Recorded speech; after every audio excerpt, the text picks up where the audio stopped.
안녕하십니까. 자유민주TV입니다. 이 방송은 우파 방송입니다. 끝까지 시청해 주시고 유익하셨다면 구독과 좋아요로 많은 응원 바랍니다. 구독은 무료입니다. 우파 방송이지만 요즘 많은 서민들이 진중권의 페이스북에 열광하고 있습니다. 오늘도 진중권의 2월 5일자 페이스북에 전문을 읽어드리겠습니다. 문재인은 노무현을 어떻게 배신했나? 검찰개혁이라는 게 9호만 남았습니다. 2011년 MB정부 때 문재인이 조국 데려다가 검찰개혁에 관한 토크 콘서트를 한 적이 있죠. 거기서 그는 검찰개혁이 필요한 이유로 검찰의 정치화를 꼽습니다. 그동안 검찰이 1. 살아있는 권력의 잘못에는 칼을 대지 않고 2. 정치적 반대자에게는 가혹한 보복 수사를 하며 이때 3. 피의 사실 공표로 피의자의 인권을 침해해왔다는 것입니다. 사실 검찰개혁이라는 공약의 바탕을 이루는 것은 노무현 전 대통령의 죽음에서 비롯된 트라우마일 겁니다. 그 지지자들에게 검찰개혁은 정치적 기획의 차원을 넘어 이 집단적 트라우마를 치유하는 심리적 기획이기도 하지요.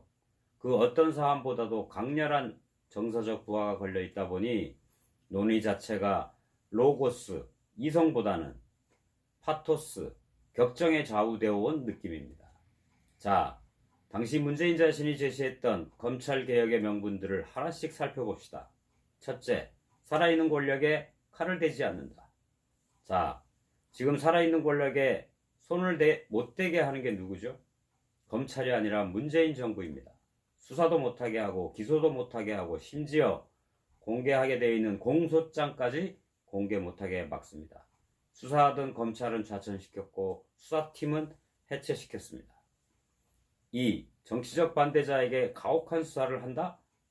전 정권에 대한 수사는 문재인 정권에서도 가혹했습니다. 그래서 전 이명박 대통령, 전 대법원장 양승태가 감옥에 갔죠.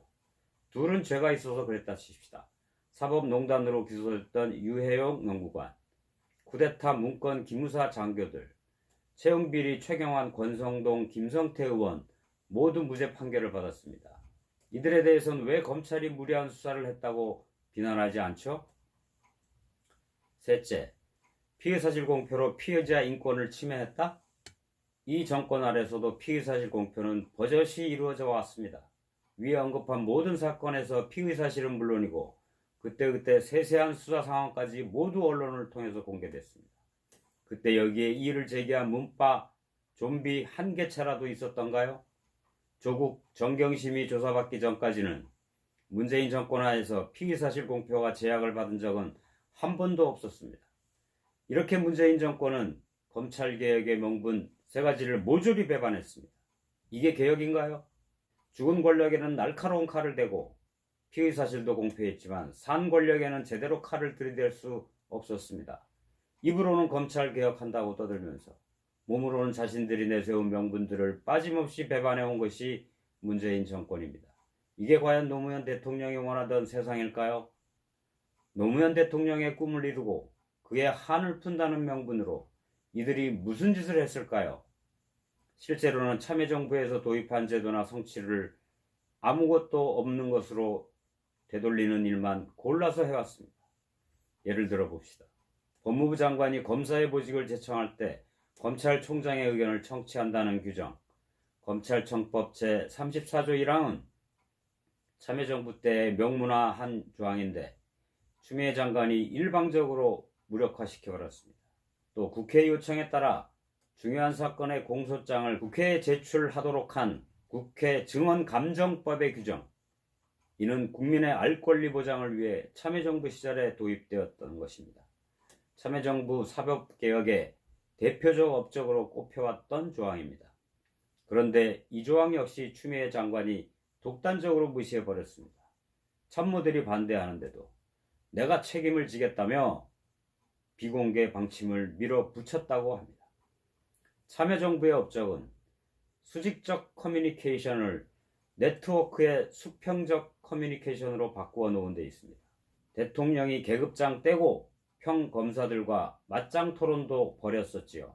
그런데 추미애 장관은 총장 의견을 듣는 절차를 생략했고 대통령은 둘 사이에 위계를 정해줬습니다. 마치 서열이 필요한 늑대 무리들처럼. 참여정부가 표방했던 수평적 소통을 다시 동물의 왕국으로 되돌려버린 것입니다.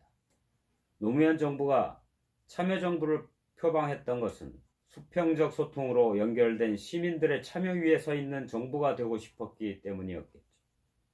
그런데 시민의 참여에 필수적인 것이 바로 정보입니다. 뭘 알아야 참여도 할 거 아닙니까? 참여정부에서 공소장을 공개하게 한 것은 국민의 알 권리를 보장하기 위해서였습니다.